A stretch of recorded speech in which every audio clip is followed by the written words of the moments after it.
दोनों हाथ उठा के जयकार लगाएंगे। बोले देवादिदेव श्री आदिनाथ भगवान की जय जय जय। देवादिदेव श्री महावीर भगवान की जय जय जय। संत शिरोमणि गुरुवर आचार्य श्री विद्यासागर जी महाराज की जय जय जय। नवाचार्य श्री समय सागर जी महाराज की जय जय जय। गुणायतन पिता शंका समाधान भावना एक प्रवर्तक जन जन के संत प्रखर वक्ता बोले परम पूज मुनि श्री प्रमाण सागर जी महाराज की जय जय जय। मुनिवर श्री निर्वेक सागर जी संधान सागर जी महाराज की।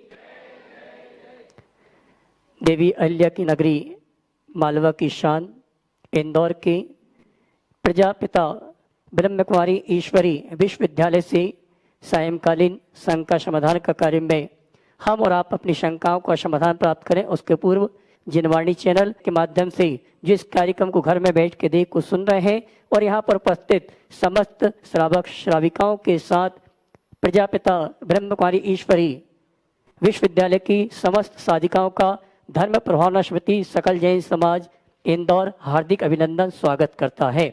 चलते हैं प्रतिदिन की भांति परम पूज मुनिवर के स्त्री चरण नमन करते हुए आशीर्वाद प्राप्त करेंगे और निवेदन करेंगे। शंका समाधान के कार्यक्रम के लिए दोनों हाथ जोड़ लेंगे और बोलेंगे हे मुनिवर नमोस्तु नमोस्तु नमोस्तु। और आइए गुरुवर के आशीर्वाद से हम और आप इस परिसर में शंका समाधान का कार्यक्रम प्रारंभ करें। उसके पूर्व हम उन सुधी श्रावकों का सम्मान यहाँ पर संपन्न करेंगे जिन्होंने आज गुणायतन से जुड़ने का अवसर सौभाग्य प्राप्त किया है। सर्वप्रथम मैं आमंत्रित करूंगा श्रीमान मनीष जी अरविंद जी परिवार जलगांव हमारे बीच उपस्थित है। मैं सम्मान सहित आमंत्रित करूंगा वे आए परम पूज मुनिवर के स्त्री चरण वंदन करते हुए गुरुवंदना का सौभाग्य प्राप्त करेंगे और उनके सम्मान के लिए मैं आवाज दूंगा। हमारे गुणायतन ट्रस्टी और साथ ही रेवती रेंज प्रतिभास्थली के महामंत्री भाई सचिन जी उद्योगपति ये आएंगे सम्मानी अतिथि का सम्मान करेंगे। साथ में मैं आमंत्रित करूंगा हमारे गुणायतन ट्रस्टी भाई अनिल जी रावत ये आएंगे हमारे सम्मानी मनीष जी का प्रतीक चिन्ह देकर सम्मान का कार्यक्रम संपन्न करेंगे। और इसी क्रम में मैं आमंत्रित करूंगा डॉक्टर अभिषेक जी अंशुल जी जिन्होंने गुणायतन से जुड़ने का अवसर प्राप्त किया है इंदौर से हमारे बीच उपस्थित हैं। घी वाला परिवार से ये संबंध रखने वाले हैं। मैं सम्मान से आमंत्रित करूंगा वे यहाँ परम पूज्य मुनिवर के श्री चरणों में नमन करते हुए गुरु वंदना का सौभाग्य प्राप्त करेंगे और इनके सम्मान की आवाज दूंगा। हमारे गुणायतन ट्रस्टी श्रीमान हेमंत जी पाटनी मनोज जी वाकलीवाल ये आएंगे सम्मानी मनोज अनामिका वाकलीवाल ये आएंगे सम्मानी अंशुल जी उनका सम्मान का कार्यक्रम संपन्न करेंगे। मैं चाहूंगा आप जोरदार ताली बजाकर इनका सम्मान करें। और आइए चलते हैं हम और आप हेमंत जी पाटनी और साथ में मनोज जी अनामिका वाकलीवाल हमारे सम्मानी गुणायतन परिवार से जुड़ने वाले परिवार का गुणायतन परिवार की ओर से सम्मान का कार्यक्रम संपन्न करें। मैं चाहूंगा आप जोरदार ताली बजाकर इस परिवार का सम्मान करें। हेमंत जी पाटनी चलते हैं हम और आप इस परिसर में परम पूज मुनिवर के मुखाग्नि से हम अपनी आपका शंकाओं का समाधान प्राप्त करें।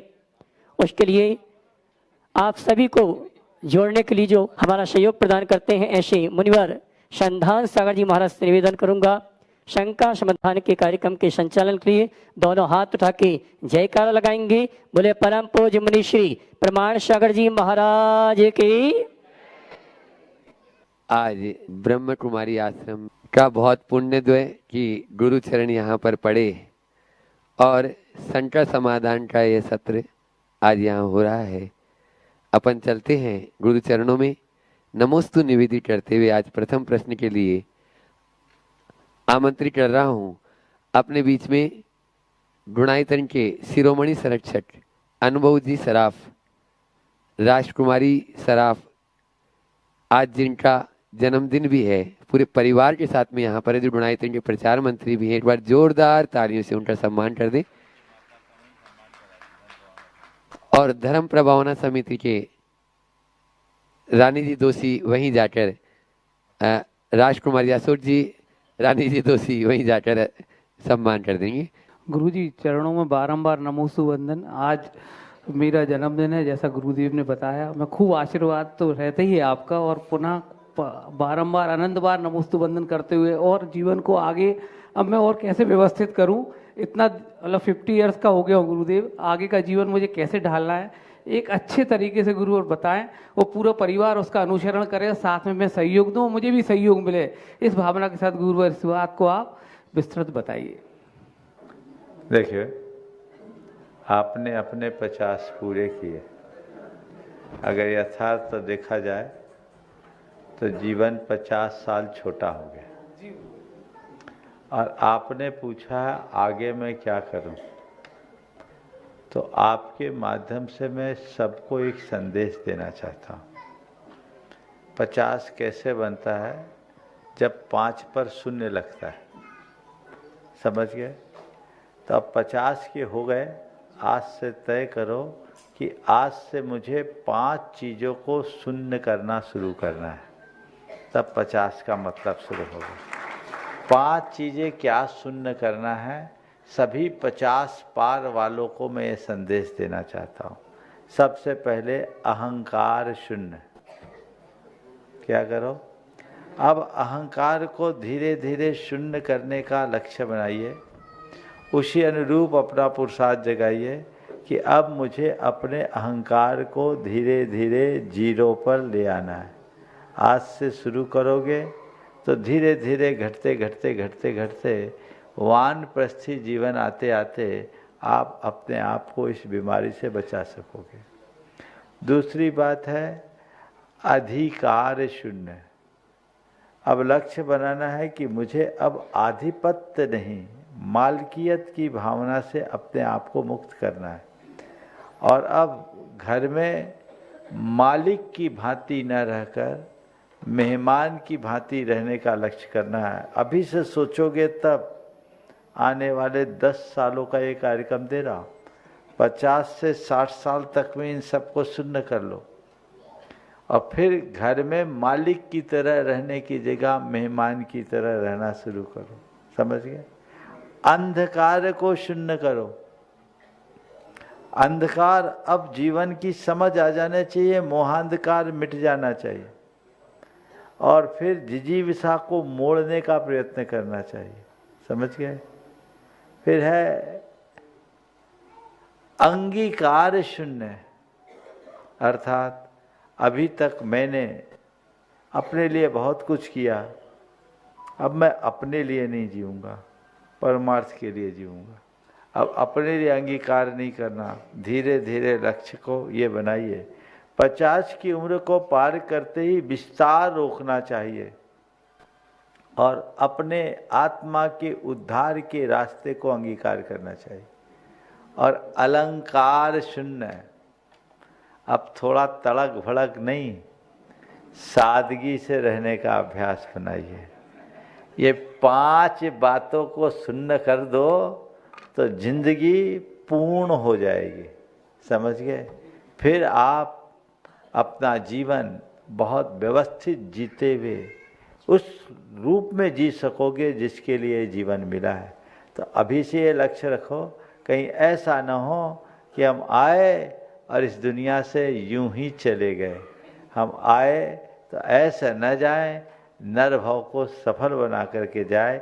यही हम सबका लक्ष्य होना चाहिए। तो अभी से ये सोचोगे तो लक्ष्य बना पाओगे। बहुत कठिन है। अच्छे अच्छे लोगों के साथ होता है, कब्र में पांव लटक जाते हैं तो भी मन की आशा नहीं मिटती। लोग उसी आसक्ति और तृष्णा में उलझे रहते हैं और अपना जीवन यूं ही खो देते हैं। मैं चाहता हूँ तुमने मुझसे मार्गदर्शन चाहा है तो तुम और तुम्हारे जैसे सब आज से अपना लक्ष्य बनाओ। ये मत सोचो कि मैं गृहस्थी में फंस गया तो फंस गया, ऐसा नहीं। हमारे 24 में से 19 तीर्थंकरों ने पहले गृहस्थी को अंगीकार किया, बाद में आत्मोद्धार का रास्ता अंगीकार किया। तो हमें अभी से लक्ष्य बनाना चाहिए, पुरुषार्थ जगाना चाहिए ताकि आगे चलकर अपना वैराग्य से ओत प्रोत जीवन हो और आगे बढ़ा जा सके।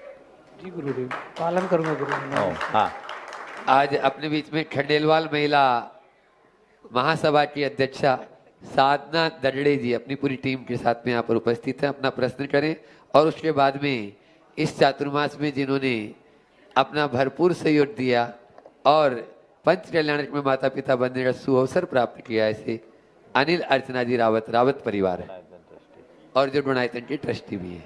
हाँ, बारंबार नमोस्तु नमोस्तु नमोस्तु। गुरुदेव, 2024 जाने वाला है और नया साल 2025 आने वाला है। हम युवा पीढ़ी एवं महिला वर्ग नव वर्ष का आगाज कैसे करें, कृपया मार्गदर्शन करें। कल ही मैंने बोला है, कल विस्तार से बोला है, इसलिए पुनरावृत्ति नहीं करूंगा, उसकी क्लिप होगी, आप लोग सुन। अनिल मीना जी रावत, रावत परिवार, प्रश्न अर्चना जी रावत कर रही हैं और जो गुणायतन जी ट्रस्टी भी हैं। उसके बाद में कीर्ति जी जैन दिल्ली, मृणाल जी जैन दिल्ली तैयार रहेंगे। गुरुदेव के चरणों में बारंबार नमोस्तु नमोस्तु नमोस्तु। गुरुदेव, आज के इस भौतिक और चमकदार युग में जो एक ज्वलंत समस्या सामने दिख रही है कि माँ बाप अपने बच्चों का बचपन अपनी लालसा के लिए समाप्त करते जा रहे हैं। युवकों की जो यौवन है वो पूरा का पूरा अर्थ को कमाने में ही व्यतीत हो रहा है और उनके पास इतना समय नहीं होता कि माँ बाप बनने के बाद वो अपनी संतान को अच्छे संस्कार दे सकें। वे भी उसको एक पैसा कमाने की मशीन बनाने की ओर उद्यम करते हैं।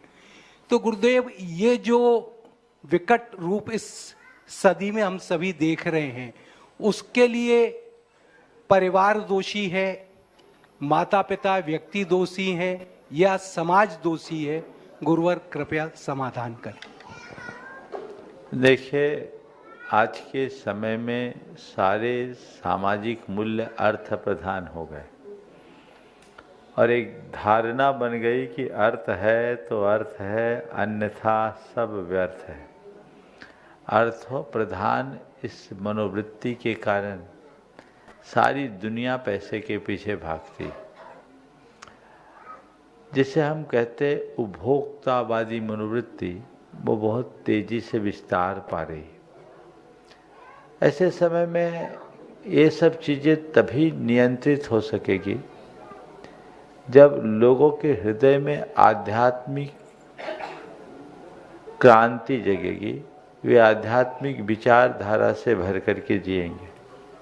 हमें हर व्यक्ति के हृदय में अध्यात्म की प्रतिष्ठा करने की जरूरत है ताकि भोगवाद की मनोवृत्ति से ऊपर उठा जा सके और आध्यात्मिक दृष्टिकोण से संपन्न होकर के बढ़ा जा सके।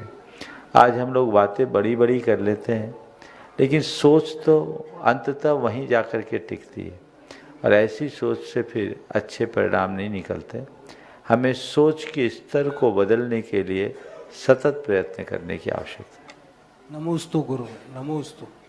दिल्ली से अपने बीच में गुणायतन ट्रस्टी कीर्ति जी जैन, मृणाल जी जैन मेट्रो यहाँ पर अपना प्रश्न गुरु चरणों में रखे हैं और उसके बाद में इस सत्र को आज दूसरी ओर थोड़ा सा मोड़ेंगे। अपने बीच में बहनें भी हैं, तो मैं चाहूँगा धर्म प्रभावना समिति के अध्यक्ष आगे अपनी बात रखेंगे, अशोक जी, रानी जी दोषी, और फिर जैसा गुरु आदेश।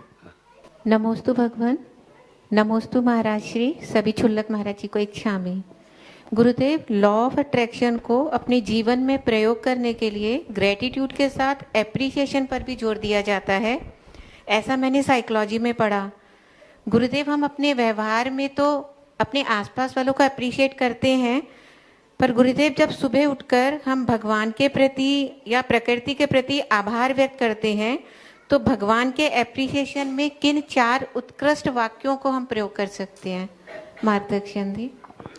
निश्चित अपने जीवन में कृतज्ञता और धन्यवाद का भाव तो होना ही चाहिए।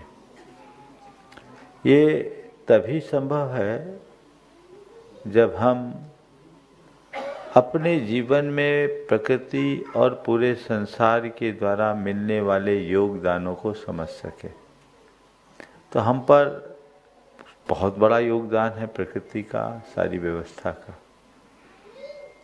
हम प्रभु परमात्मा को अपने जीवन का सर्वोच्च आदर्श माने और अपनी सारी उपलब्धियों का श्रेय उन्हें दें। पहला काम। यदि हम उपलब्धियों का श्रेय देते हैं तो ये एक आभार होता है। दूसरा, उसे एक प्रतीकात्मक शक्ति मानकर अपने अंदर लघुता का भाव जगाएं, जिसको बोलते हैं दास भाव।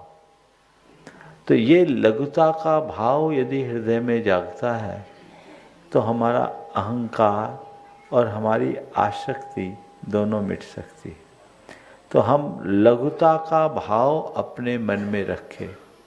तीसरी बात, मन में सारे लोक के मंगल की कामना करें, और लोक के मंगल की कामना करने में ये भावना रखें कि हे प्रभु, आपके प्रताप से सबका मंगल हो, सबका कल्याण हो। और चौथी बात, हम अपने लिए स्वयं को स्वस्थ, समर्थ, सशक्त और सकारात्मक बनाने की मंगल कामना करें, प्रार्थना करें। यदि ये चारों बातें हम कर सकते हैं तो यही अपने परमात्मा के प्रति हम आभार और कृतज्ञता दोनों प्रकट कर पाए। एप्रिसिएशन इसी में आ जाए। नमोस्तु गुरुदेव। धर्म प्रभावना समिति के अध्यक्ष अशोक जी रानी जी दोषी और शिरोमणि संरक्षक भी गुणायतन के, वे अपनी बात करेंगे और आगे का संचालन। मुनि संघ के चरणों में सत वंदन। छुल्लक जी को इच्छामी, दीदियों को वंदन, और ब्रह्मा कुमारी दीदियों को भी बहुत बहुत वंदन। और सबसे पहले आपको धन्यवाद कि आपने इस तरह की सुलभ शंका समाधान के लिए हमें आल उपलब्ध कराया, इसके लिए आपका बहुत बहुत धन्यवाद। इसमें शेखर जी छाबड़ा और मनोज जी, मुकेश जी बाकलीवाल की भी भूमिका अहम रही है, उनका भी बहुत बहुत धन्यवाद महाराज जी। अब महाराज श्री प्रश्न है और एक निवेदन भी है। पहले प्रश्न करूँ। प्रश्न महाराज श्री ये है कि क्रिकेट से थोड़ा खेल जगत से जुड़ा हुआ है कि स्टेडियम में हमारा श्री क्रिकेट के स्टेडियम में सब लोग जाते हैं दर्शक बन के और खेल का बड़ा आनंद लेते हैं। उम्र उनकी 25 साल, 20 साल से 50 साल, 90 साल, जैसे जैसे क्रिकेट का होता है वैसे वैसे चलती रहती है, और वो दिन भर तालियां बजाते हैं और खेल का बड़ा आनंद लेते हैं। कोई आउट होता है तो ताली बजती है, कोई विकेट लेते हैं तो ताली बजती है। इस तरह उनका जीवन निकल जाता है। लेकिन महाराज जी, उसी खेल के मैदान में कुछ लोग ऐसे होते हैं जो अपना मेहनत करते हैं और पसीना बहाते हैं और वो खिलाड़ी बन जाते हैं, और वो खिलाड़ी अपना राष्ट्र का नाम और अपने देश का नाम रोशन करते हैं, नेशनल भी खेलते हैं, इंटरनेशनल खेलते हैं। इसी तरह अध्यात्म जगत में महाराज श्री, मैं आपका उदाहरण दे रहा हूँ कि आपने भी किसी टाइम पे आप दर्शक होंगे, लेकिन आपने मेहनत करके और पसीना बहाकर आपने जो अध्यात्म में उन्नति पाई है, उसके आपके परिवार का, अपने समाज का, अपने धर्म का और अपने राष्ट्र का, बल्कि अपने गुरु जिनको ब्रह्मांड में सबसे खूबसूरत है, उनका नाम पूरे विश्व में स्थापित किया। आप 4 महीने के लिए इंदौर आए, लेकिन इंदौर का नाम भी पूरे विश्व में स्थापित हो चुका है। तो महाराज श्री, प्रश्न ये है खेल जगत से कि दर्शक से खिलाड़ी कैसे बनना, अध्यात्म जगत से यह कि आपके जैसे कैसे बनना, और सामान्य में कहूँ कि सामान्य श्रावक से सम्यक श्रावक कैसे बनना। फिर मैं मेरा निवेदन महाराज श्री बाद में करूँगा। देखो, आप जवाब दीजिए। मुझे तो लगता है स्टेडियम के बाजू में रहने के कारण दिन भर क्रिकेट ही घूमता है ना। आपने पूछा है खेल जगत में खेल जगत से संबद्ध रहने के बाद हम दर्शक से खिलाड़ी कैसे बने। देखिए, दर्शक से खिलाड़ी वही बन पाता है जो अपने आप को खपाने के लिए तैयार होता है। जीवन के किसी भी क्षेत्र में इस बात को अंदर से आत्मसात कर ले, वही कुछ पाता है जो खुद को खपाता है। खुद को खपाए बिना पाना मुश्किल है। आप जिन खिलाड़ियों की बात कर रहे हैं, उनको कितनी मेहनत करनी पड़ती है लोग नहीं जानते। क्रीज पर खेलते समय तो उन्हें सब देखते हैं, और उनके खेल पर टिप्पणियां भी लोग बहुत आसानी से कर देते हैं, पर उस क्रीज तक पहुंचने के लिए उन्होंने जो पसीना बहाया है नेट प्रैक्टिस के लिए और अन्य कार्य के लिए, उसकी तरफ किसी का ध्यान बहुत कम जा पाता है। तो हमें उसकी तरफ ध्यान देना चाहिए। अपना लक्ष्य बनाए, पुरुषार्थ जगाए। कभी मैं भी दर्शकों की दीर्घा में था। मैंने तय किया कि अब दर्शक नहीं खिलाड़ी बनना है और कोच को पकड़ लिया। उनने जो सिखाया हम करते गए, आ गए। और आप लोग बस ताली बजाने में आनंदित हो। आप खेल देखने ही आते हो, खेल खेलने का लक्ष्य तो बनाओ। वही तो प्रश्न कर रहा हूं। खिलाड़ी बनना है, सोचने मात्र से काम नहीं होगा। उसके लिए संकल्पित और समर्पित होना होगा। और फिर जब समर्पित हो तो सदगुरु कोच हैं, उनकी शरण में चले जाओ, उनके इंगित और इशारे पर अपने आप को आगे बढ़ाते जाओ, सब चीज़ें हो जाएगी। तो वो हमें करना पड़ेगा।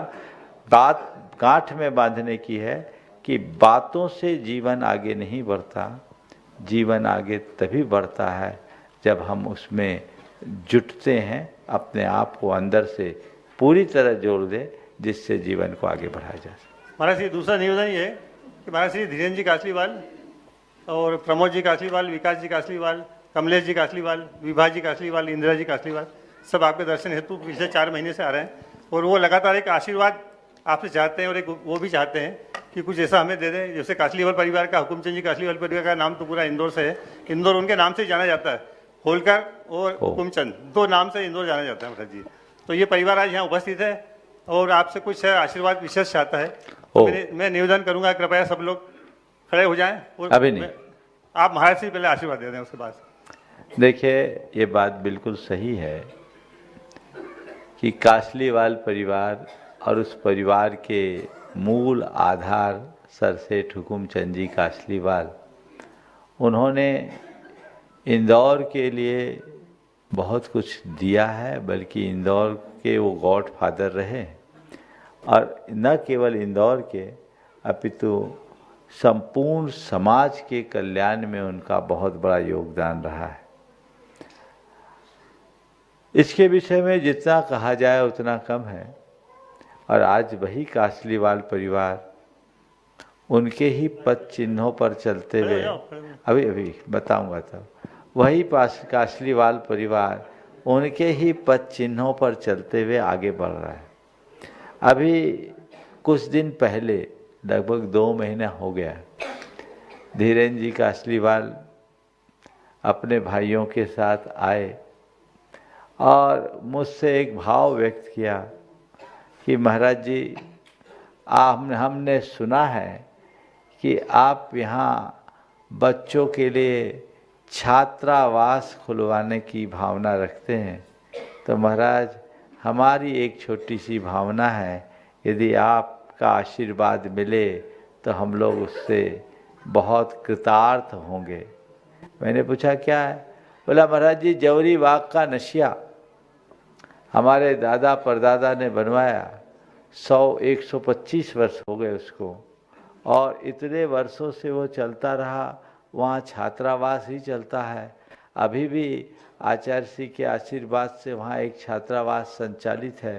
पर महाराज जी, हम चाहते हैं आप आशीर्वाद दें तो उस छात्रावास का पुनरुद्धार कराएंगे और आप जैसा चाहेंगे वैसा हम उसे आगे बढ़ाना चाहते हैं।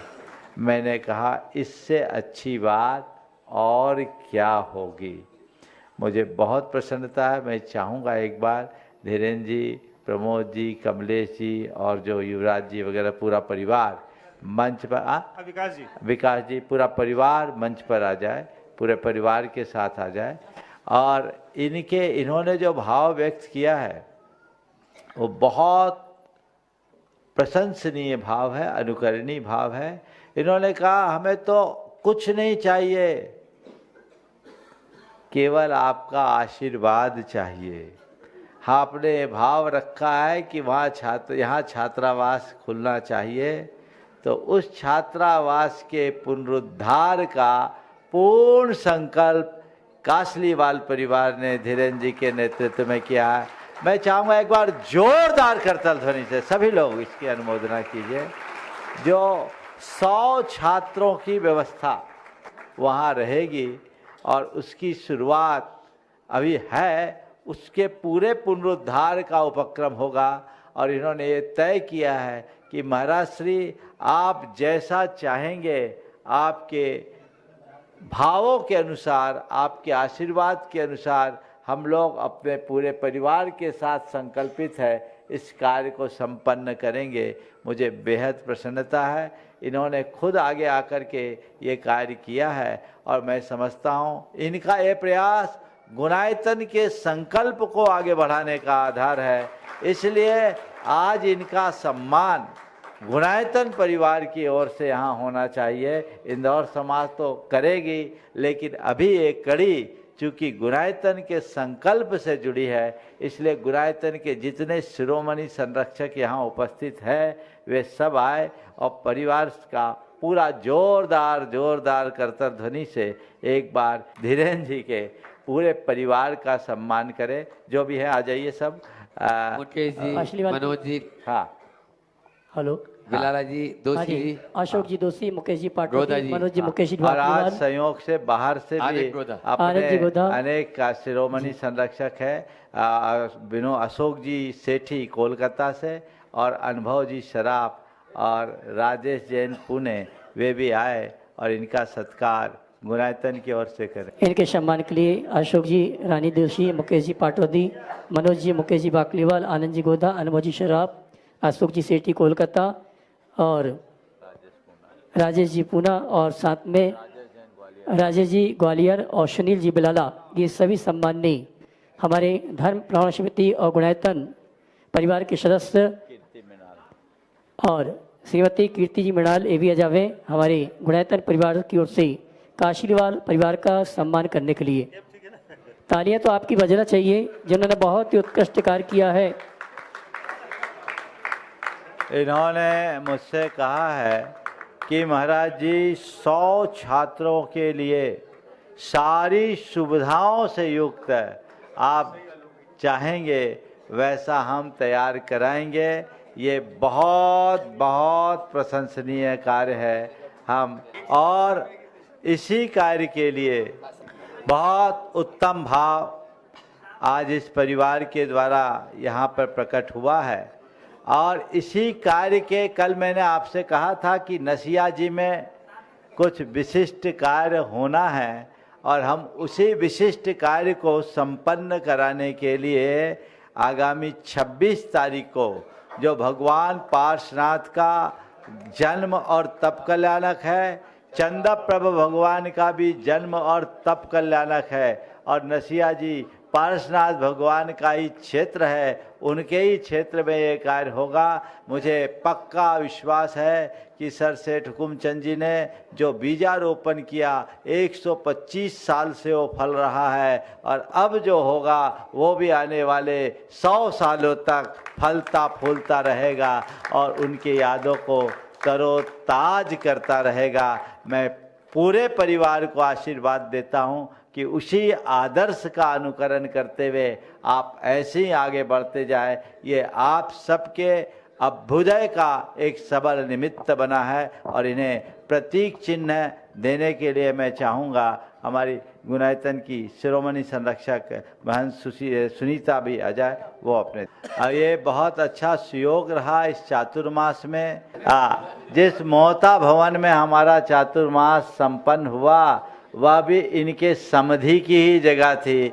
शरद जी दोषी जो कमलेश जी के समधि थे, बहुत अच्छे से संपन्न हुआ। बहुत अच्छा कार्य ये प्रसन्नता के साथ पूरा करना चाहिए। बहुत सुंदर बहुत सुंदर।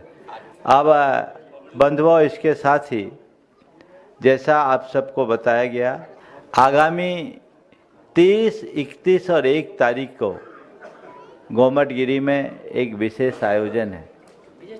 आने वाला 1 तारीख जिसे आप नए वर्ष के रूप में गिनते हैं, तो मैं चाहता हूं आप सब इस वर्ष का नया वर्ष, इस नए वर्ष का स्वागत भगवान के महामस्तकाभिषेक से करें और गोमटेश बाहुबली भगवान का मस्तकाभिषेक गोमटगिरी में संपन्न होगा। पूरा इंदौर वहाँ उमड़ना चाहिए, ऐसी सबकी भावना और अपेक्षा है। इसलिए 1 तारीख को सब काम छोड़कर आप इस भगवान की आराधना के साथ, मंगल आराधना के साथ इस वर्ष का स्वागत करने की तत्परता अपनी प्रदर्शित करेंगे। और इसके साथ ही 30 और 31 तारीख को, 1 तारीख तक, 30, 31 और 1, ये 3 दिनों के लिए हमने युवा वर्ग के लिए खासकर एक विशिष्ट कार्यक्रम निश्चित किया है, जिसका नाम है उदय। एक कार्यक्रम उदय जो 15 से लेकर 35 साल तक के युवक युवतियों के लिए है, जो पूरे जीवन के रूपांतरण का कार्यक्रम है। मैं चाहता हूँ इस साल के अंत में युवा युवती आए और 3 दिन तक हमारे साथ रहे, और उनके लिए एक विशिष्ट भावना योग होगा, जिसमें जीवन की अंतर यात्रा भी होगी, जो एक ट्रांसफॉर्मेशन का कार्यक्रम होगा।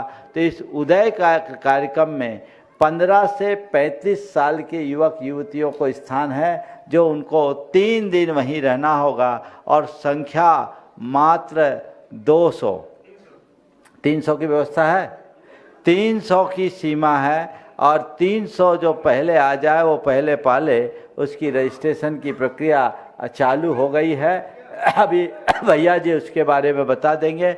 मैं तो आप सबसे चाहता हूँ, आप चाहते हो कि हमारा बेटा, हमारी बेटी, हमारी बहू धर्म के साथ जुड़कर आध्यात्मिकता से ओतप्रोत हो और अपने जीवन में बदलाव घटित करे, तो ये सुनहरा मौका है। ये 3 दिन हमारा पूरा समय उनके लिए समर्पित होगा।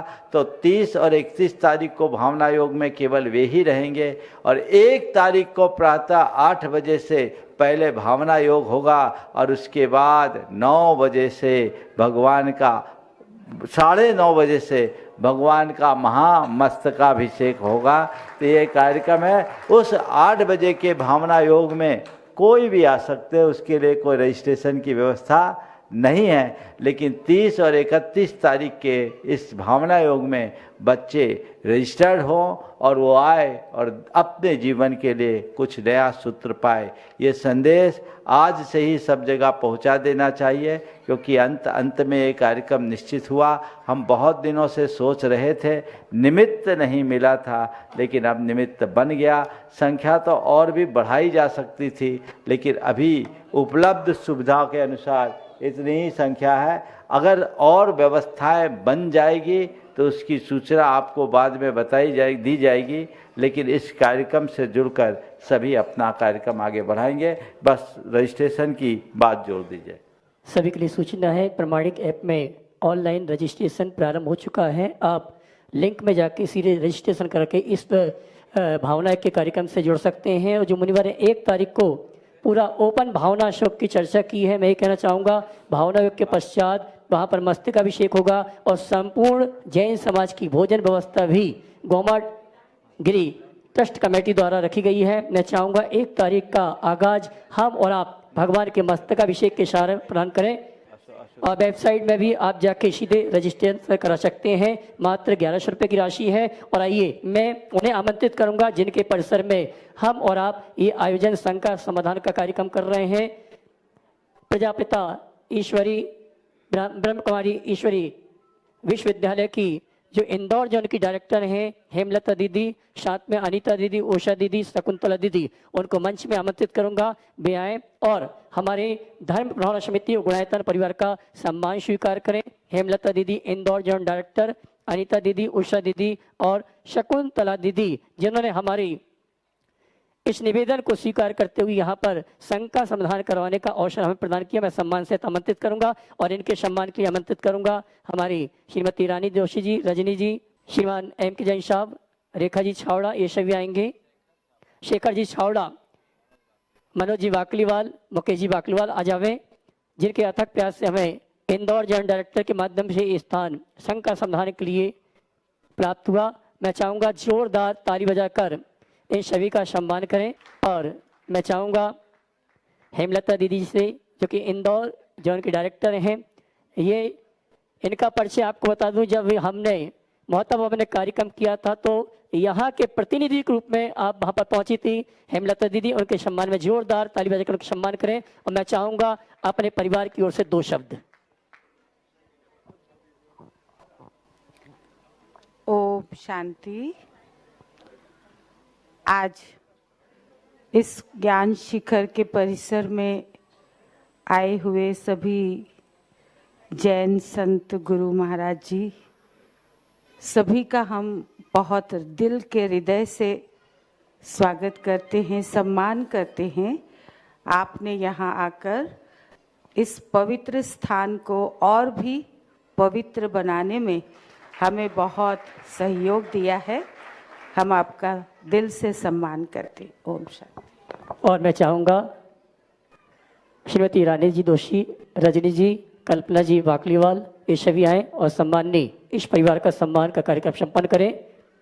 हेमलता दीदी जो कि इंदौर जैन डायरेक्टर, अनीता दीदी, उषा दीदी, शकुंतला दीदी जो कि इस संस्था को व्यवस्थित संचालित कर रही हैं।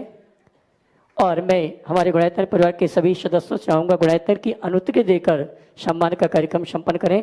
और आइए चलते हैं पुनः संघ का समाधान के कार्यक्रम के लिए। और इसी क्रम में यहाँ ये ज्ञान का मंदिर है और चाहूँगा पूज्य श्री की जो कृतियाँ हैं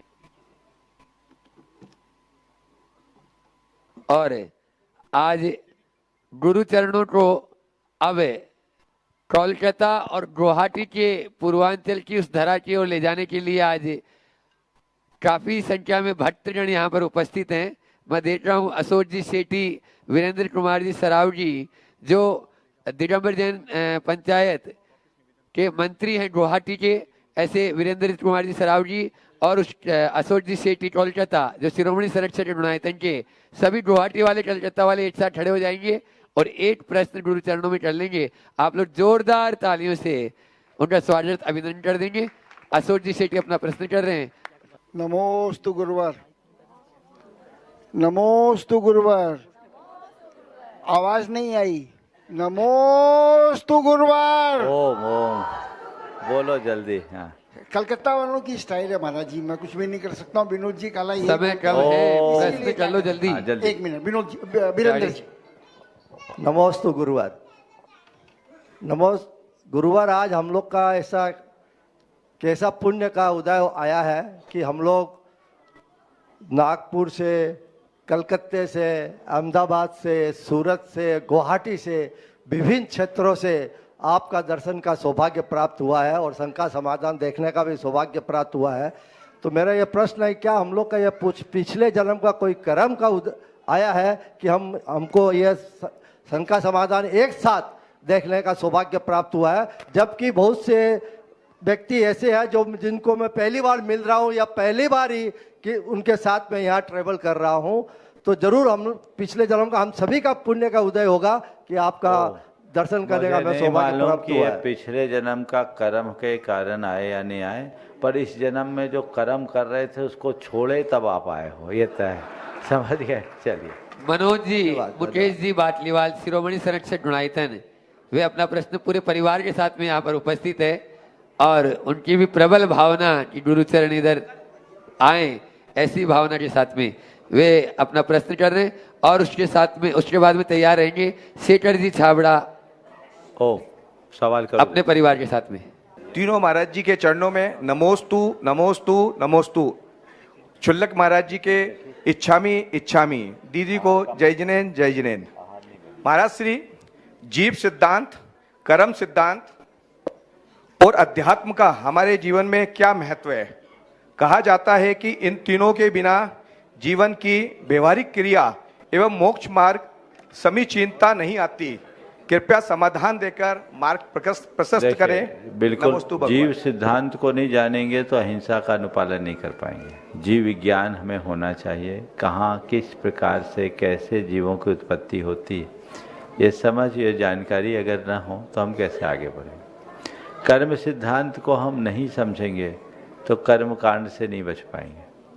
कर्म सिद्धांत को समझने से हम अपने मन में स्थिरता और समता लाते हैं। और अध्यात्म यानी आत्म तत्व की पहचान, आत्म तत्व की पहचान के अभाव में जीवन में स्थिरता नहीं हो सकती। मोक्ष मार्ग स्थिरता का नाम है और उस स्थिरता में अहिंसा और वितरागता सशक्त माध्यम है जो इन तीनों के अपनाने से हो सकता है। महाराज श्री एक क्वेश्चन और है कि आपने अभी बोला था कि 50 साल की उम्र के बाद में जो अभी बताया था, तो मेरी तो 57 साल हो गई, तो अब मुझे क्या करना चाहिए? 7 साल लेट हो गए, अभी शुरू कर दो। सेठड़ जी छाबड़ा जो खंडेलवाल। मनोज बोल रहे हैं, हाँ बोलो। हाँ, मनोज जी बाटलीवाल। गुरुदेव के चरणों में सत नमन। गुरुदेव, कल हम लोग की शादी में गए थे और शादी में जाने मतलब ये कि कर्म जनित था वो शादी में जाने का, लेकिन वहां हम लोग रात में गए थे शादी में, तो उसमें हमको क्या अनुमोदना का दोष भी लगेगा? देखो, एक बात मैं बोल रहा हूं और कान खोल के सुनो, आप लोगों को थोड़ी कड़ी लगेगी। आप रात्रि भोजन के त्यागी हो और किसी रात्रि भोज में सम्मिलित हो रहे हो या किसी भी वैवाहिक कार्यक्रम में आप शामिल हो रहे हो, तो उस पूरे कार्यक्रम का अनुमोदन आप कर रहे हो कि नहीं कर रहे हो? आप वहाँ किसी चीज का सेवन करो या ना करो, आपने उपस्थिति दर्ज की तो आप उसके अनुमोदक बन गए। अनुमोदक आप बने कि नहीं, तो आप अच्छे और बुरे जैसे कार्य की अनुमोदना करोगे तदनुरूप पुण्य पाप आपके साथ जुड़ेगा कि नहीं। तो आप किसी वैवाहिक कार्यक्रम में गए हैं, वहाँ यदि किसी भी प्रकार का अनाचार हो रहा है तो आप उस अनाचार की अनुमोदना जन्य पाप के भागीदार हो। आप लोग व्यवहार में अन्य बातों को गौण करके चले जाते हो, लेकिन आप इससे बच नहीं सकते। इसलिए क्या करो, कोई कार्ड देने आए उससे अत्यंत विनम्रता से कहो, भैया तुम्हारे कार्यक्रम के लिए मुझे बहुत खुशी है कि तुम्हारे घर ऐसा कार्यक्रम हो रहा है, लेकिन माफ़ करना मैं आ नहीं पाऊंगा क्योंकि आपका कार्यक्रम रात में हो रहा है। साहस दिखाइए, सब बंद हो जाएंगे। अब आप लोगों की स्थिति तो ये बन गई है, कहीं शराब भी बट रहे हैं तो आप वहां जा रहे हैं और सराह रहे हो कि बहुत अच्छा कार्यक्रम हो रहा है। जागरूकता होनी चाहिए। अभी एक भाई ने बोला, महाराज जी हम दिन में खाने वाले लोग किसी के यहाँ चले जाएं तो ऐसा लगता भिखारी बन के गए। तो हमने कहा भिखारी बनने गए क्यों? आजकल तो सारा सिस्टम कैटरिंग वालों का हो गया है। दिन में खाने वाले कम, रात में खाने वाले लोग ज्यादा हैं, तो कैटरिंग वाले आपके लिए लगाते भी नहीं है, लगाएंगे तो एक आध छोटे मोटे आइटम से कर लिए। संकल्प लीजिए कि कोई रात का कार्यक्रम करेगा तो हम उसके कार्यक्रम में जाएंगे ही नहीं, और उसको जता के अगर वैयक्तिक स्तर पर आप लोगों ने ये बात ठान ली तो ये कुरीतियां आगे पनप ही नहीं सकती। ये सारी कुरीतियां केवल इसलिए पनपती है कि आप लोग उसमें तटस्थ बन जाते हो, मूक दर्शक बन जाते हो, बल्कि मूक समर्थन दे देते हो, इसलिए बचिए। नमोस्तु। खंडेलवाल तृणमूल जन महासभा के इंदौर के अध्यक्ष से सेठड़ जी छाबड़ा वो अपना प्रश्न रख रहे हैं और उनके साथ में हैं सुभाष जी, चंदा जी डोडाईचा। हाँ, नमोस्तु गुरुवर, नमोस्तु गुरुवर। प्रश्न तो मेरा नहीं, मेरी माता का प्रश्न है। वो चाहती हैं, ये पूछना चाहती हैं कि हम शांति धारा जो करते हैं तो शांतिनाथ भगवान की शांति धारा करते हैं, लेकिन त्रिकाल चौबीसी की शांति धारा क्यों नहीं की जा सकती है? इसका उनको उत्तर चाहिए। और वो चाहते हैं, मेरी माता जी चाहती है कि त्रिकाल चौबीसी की शांति धारा में शांति धारा की जाए। अरे भाई, शांतिनाथ कहो चाहे कोई भगवान कहो, हर भगवान में शांति है, हमें शांति प्रिय है, इसलिए हम शांतिनाथ बोल देते हैं, उसमें कोई दोष नहीं। नमोस्तु गुरुदेव। दूसरा प्रश्न ये है, एक की अनुमति ये है। प्रश्न नहीं है अरविंद जी जैन। गुरुदेव, मेरा प्रश्न नहीं है, जल्दी बोलो। हाँ, मेरा ये निवेदन है कि 5 जनवरी को परिचय सम्मेलन में कर रहा हूँ इंदौर में, उसके फार्म का इनार्केशन में आपके कर कमलों से करना चाहता देखो ऐसा है, इसलिए पूरा समाज, मेरी बात सुनो, मेरी बात सुनो। परिचय सम्मेलन का अनुमोदन मैं नहीं कर सकता। रॉन्ग नंबर क्यों डायल करते हो? बैराग हो, दीक्षा का सम्मेलन हो, उसके लिए आओ मेरे पास। गुरुदेव बाकी आशीर्वाद तुम लोगों का दीजिए। काम है वो तुम लोग करो। चलो आशीर्वाद। नमस्ते गुरुदेव, नमस्ते, नमस्ते। प्रामाणिक समूह से अपने बीच में ग्वालियर से नहीं, डाबी डाबी से अरविंद जी जैन यहाँ पर उपस्थित हैं। वे अपना प्रश्न करें और उसके बाद में नितिन दीपाजी सेठी तैयार रहें। नमस्ते महर्षि, मेरा प्रश्न है कि जब हम किसी सामाजिक संस्था से जुड़ते हैं तो वहाँ पर हम अलग अलग तरह के लोगों से मिलते हैं और सबका व्यू पॉइंट अलग होता है।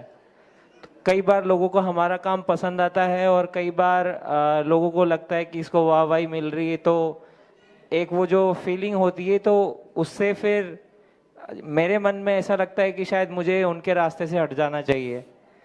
तो महाराज, मुझे अपनी वो फीलिंग कैसे कंट्रोल करना है? देखो, हम लोगों के यहाँ एक सूत्र है, मार्गात च्यवन निर्जरार्थम परिशोडभ्या परिशः। अपने मार्ग से च्युत न होने के लिए हमें परिशहों को सहना चाहिए। समझ गए? अर्थात किसी भी अच्छे कार्य में लगे हो तो ढेर प्रकार की चुनौतियाँ आएगी। हमें चाहिए कि हम उन चुनौतियों का डटकर सामना करें। यदि हम चुनौतियों का सामना करेंगे तब मार्ग में टिक पाएंगे, और चुनौतियों से हार जाएंगे तो उखड़ जाएंगे। समझ गए? तो ये सब चीज़ें परिशह है। तुम अच्छा करोगे, वाहवाही भी होगी, किसी को तकलीफ भी होगी, पर उसके बाद भी तुम करो और ये सोचो कि जो मैं कर रहा हूँ अपने आत्मा के लिए कर रहा हूँ, वाहवाही के लिए नहीं कर रहा हूँ। वाहवाही हो रही है तो मुझे परवाह नहीं, और किसी को तकलीफ हो रही है तो मुझे परवाह नहीं। मेरा ध्यान तो केवल इसमें है कि मुझे क्या करना है। ये सोच अंतरंग में विकसित हो जाए तो सारी कठिनाइयाँ दूर हो जाए। ठीक? आज इन्होंने में विशेष दान दिया। तो उसके लिए एक बात मैं चाहूँगा, अरविंद भाई जो प्रामाणिक समूह के बहुत सक्रिय कार्यकर्ता हैं, आप प्रामाणिक समूह की तरफ से उनका सत्कार भी कर दें, और उसके कोऑर्डिनेटर राजेश भाई ये कार्य करेंगे।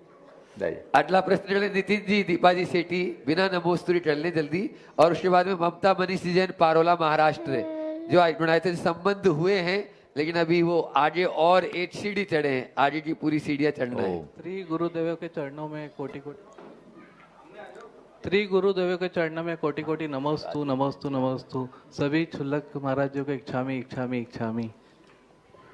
महाराज श्री, अंधेरे में अपनी छाया भी साथ नहीं देती, बुढ़ापे में अपनी काया भी साथ नहीं देती, सारा जीवन दांव पर लगा दिया जिसके लिए अंत समय में वो माया भी काम नहीं देती, तो फिर भी क्यों हम माया के पीछे भागते हैं? ये इसलिए कि पूरी जिंदगी इसी को झुटलाने में लगे रहते हैं।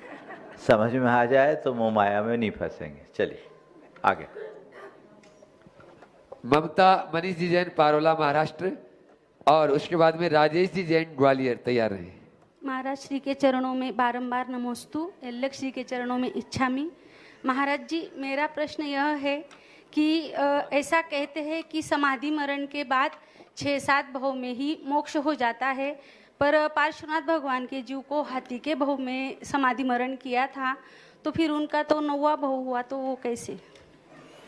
पार्श्वनाथ भगवान ने आदि के भव में समाधि मरण नहीं किया था, उनका उपसर्ग के साथ मरण हुआ था। उनके ऊपर कमठ ने शिला पटक दी थी, तो वो समता से मरण था, समाधि मरण नहीं।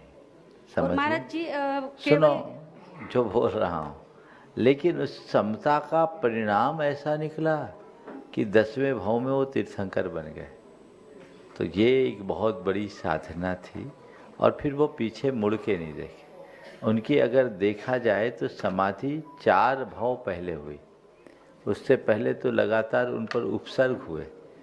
सर्प बने, हाथी बने, नहीं मुनि महाराज बने, सर्प ने काटा, और हाथी बने, सर्प ने काटा, मुनि महाराज बने, भील ने मारा, भील ने मारा, बाद में आगे बढ़े। चलिए, फिर भील ने मारा तो वो समाधि मरण नहीं हुआ? नहीं, वो उपसर्ग था। राजेश जी जैन ग्वालियर अपना प्रश्न करें, और उसके बाद में आज पूना से अपने बीच में राजेश जी, जो पूनम जी जैन गुणायतनी ट्रस्टी भी और भावना योग की कोऑर्डिनेटर। ग्वालियर से अपने बीच में राजेश जी जैन जो है, मैं चाहूंगा धर्म प्रभावना समिति के पदाधिकारी वहीं पर जाकर और चंबल क्षेत्र गुणायतन के जो प्रमुख हैं, एक बार जोरदार ताली बजा दीजिए। राजेश जी अपना प्रश्न करें और सुनील जी बिलाला वहीं पहुंच जाएं, वहां उनका, और प्रमोद जी कासलीवाल जी भी चले जाएं वहीं पर, तो वे अपना सम्मान कर लीजिए। गुरुदेव के चरणों में नमोस्तु नमोस्तु नमोस्तु। गुरुदेव, प्रतिमा विराजमान करने का क्या पुण्य होता है? प्रतिमा विराजमान करने से साथी से पुण्य का बंध होता है। जब तक वो प्रतिमा विराजमान रहेगी तब तक जितने लोग पूजा अर्चा करेंगे उनके पूजा का पुण्य उसको प्राप्त होगा। समझ गए? चलिए राजेश पूना। हाँ, राजेश जी जैन पूना भावना योग के लिए जिन्होंने बहुत ही, प्रमोद जी कासलीवाल इसके बाद में तैयार रहेंगे। नमोस्तु गुरुदेव। गुरुदेव, परंपरा और परिवर्तन, इनके बीच में किस प्रकार हमें सामंजस्य रखना चाहिए, खासकर हमारे कार्य क्षेत्रों के अंदर? देखिए, हमारे सामने दो तरह के मूल्य हैं, एक सामयिक और एक शाश्वत। सामयिक मूल्यों को परंपरा समय समय पर परिवर्तित किया जा सकता है, पर शाश्वत मूल्यों को कभी भी परिवर्तित नहीं करना चाहिए। शाश्वत को शाश्वत रखना चाहिए। अगर परंपरा में कोई बदलाव अपेक्षित होता है तो बुरा नहीं है, लेकिन परंपरागत बदलाव उसी सीमा तक होना चाहिए जिससे हमारी मौलिकता बने। हाँ, नमोस्तु गुरुदेव। प्रमोद जी कासलीवाल, सरसेठ हुकुमचंद जी कासलीवाल के परिवार से और गुणायतन की ट्रस्टी भी हैं, वे अपना प्रश्न गुरु चरणों में रखेंगे। नमोस्तु गुरुदेव। नमोस्तु नमोस्तु नमोस्तु। शंकाएं तो अनंत हैं गुरुदेव। एक पूछ लो जल्दी से। मुझे मालूम था आप एक की आज्ञा देंगे। हाँ, जल्दी से। मैंने एक ही सवाल पूछा है। सौभाग्य ये है कि शंकाएं अनंत हैं। जब तक इतनी शंकाएं नहीं होंगी तब तक ज्ञान बढ़ेगा नहीं। और इस विषय में मैं आपका आभारी हूँ कि 4 महीने में जितना ज्ञान मेरा बढ़ा है आपके प्रवचन और आपकी शंका समाधान सुन के, उतना शायद 40 साल में भी नहीं बढ़ा होगा। तो आज की शंका ये गुरुदेव कि आपके प्रवचन में मैंने सुना कि भगवान न तो सुख देते हैं न दुख देते हैं, सुख और दुख अपनी आत्मा में अंतर में रहता है। तो हर पूजा में, हर स्तुति में हम भगवान से सुख क्यों मांगते हैं? बहुत सुंदर, मैं समझ गया आपकी बात को। आप उत्तर सुन ले। उसमें लिखा है कि हे करुणानिधि बहुत दुख मेटो, हाँ। याते मैं पूजू पर पाए। तो मैं इसको चेंज करके नहीं करना चेंज, मैं बता रहा हूँ, हमारा उत्तर सुन लो। देखिए, ये बात सच है कि भगवान हमें कुछ देते नहीं, पर ये भी बात सच है उनसे हमें सब कुछ मिल जाता है। वो एक निमित्त है और निमित्त बनते हैं हमें लाभ मिलता है। और हमारी भक्ति, हमारा विनय हमें कृतज्ञ बनाता है। और जब हम कृतज्ञ बनते हैं, कोई भी हमारे अच्छे कार्य में निमित्त बनता है, तो हमारी कृतज्ञता सारा श्रेय उसको दे देती है। ये व्यवहार तो भगवान आपकी कृपा से हुआ, आपकी कृपा से हुआ। उदाहरण के लिए, एक सेठ का बेटा, सेठ मर गया था, जोहरी। बेटा एकदम निखट्टू निकला, सारी संपत्ति बेच दिया, बर्बाद हो गया। एक दिन अपने चाचा के पास गया। चाचा भी जोहरी थे, जो पिता के मित्र थे। चाचा, मेरे पास कुछ नहीं है, अब क्या करूं, कुछ मुझे नौकरी दे दो। चाचा ने कहा, नौकरी करने क्यों आया? तो आज भी करोड़पति है, जा अपने घर का दक्षिण कोना खोद। क्या बोल रहे चाचा, टूटा सा मकान बचा वो भी ना गिर जाए। बोले, मैं बोल रहा ना, जा तू जाके दक्षिण कोना खोद। हो गया, कोना खोदा, 1 फीट खोदा, रत्नों के हंडे निकल गए।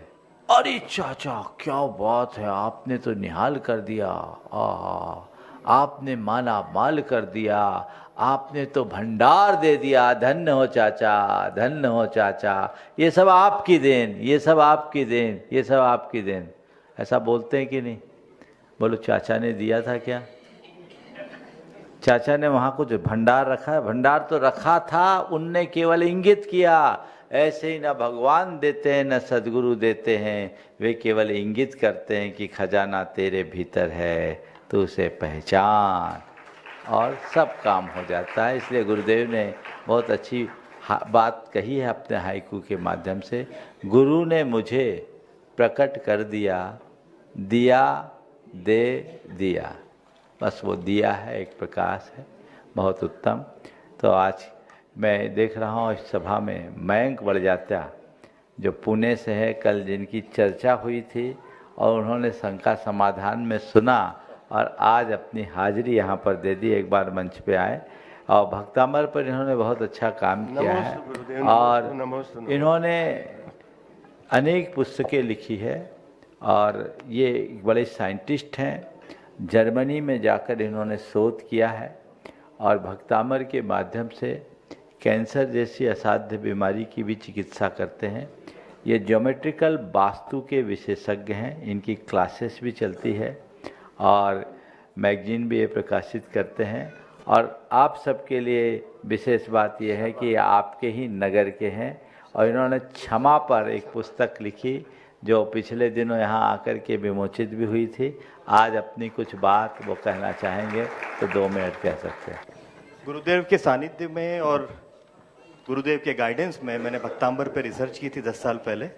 3 साल पहले मैंने क्षमा, जो फॉरगिवनेस है, क्षमा वीरस्य भूषणम, ये हम सब बोलते हैं, जैनिज्म का सबसे इम्पॉर्टेंट एस्पेक्ट है, बट क्षमा के लिए हमारे पास कोई स्पेस नहीं है। क्योंकि मैं आर्किटेक्ट हूँ तो मैंने क्षमा पे एक किताब लिखी जिसमें आर्किटेक्चरल एलिमेंट्स और क्षमा एंड आर्किटेक्चर पे पूरा रिसर्च किया और ये कोशिश की कि एक डिज़ाइन एलिमेंट बने जहाँ हर मंदिर में एक क्षमा का एक कोना हो या हर मंदिर कॉम्प्लेक्स में एक क्षमा मंदिर बने, टेम्पल कॉम्प्लेक्स में, जहाँ पे अगर हम जाएं तो हमारे क्षमा के भाव निकलें। आर्किटेक्चर और स्पेस वो क्षमा को हमारे अंदर से प्रेरित करे, जिसको हम सामायिक में निर्जरा, जो गुरुदेव ने आज बताया, और तरह तरह के अंडरस्टैंडिंग में हम क्षमा की जब बात करते हैं तो क्षमा हमारे शरीर से निकलने में जो तकलीफ और जो प्रोसेस कंप्लीट नहीं हो पाता है, उसके लिए मैंने डिज़ाइन एलिमेंट इसमें डाले थे और गुरुदेव को वही मैं समझाने के लिए आपसे आज्ञा लेने वाला था। बहुत सुंदर, बहुत बहुत आशीर्वाद। एक बार इनका जोरदार अभिनंदन कर दे। इस प्रकार आज यहाँ ये कार्यक्रम हुआ और ब्रह्म कुमारी प्रजापिता ब्रह्म कुमारी विश्वविद्यालय के इस भव्य सभा मंडप में आज का ये आयोजन हुआ।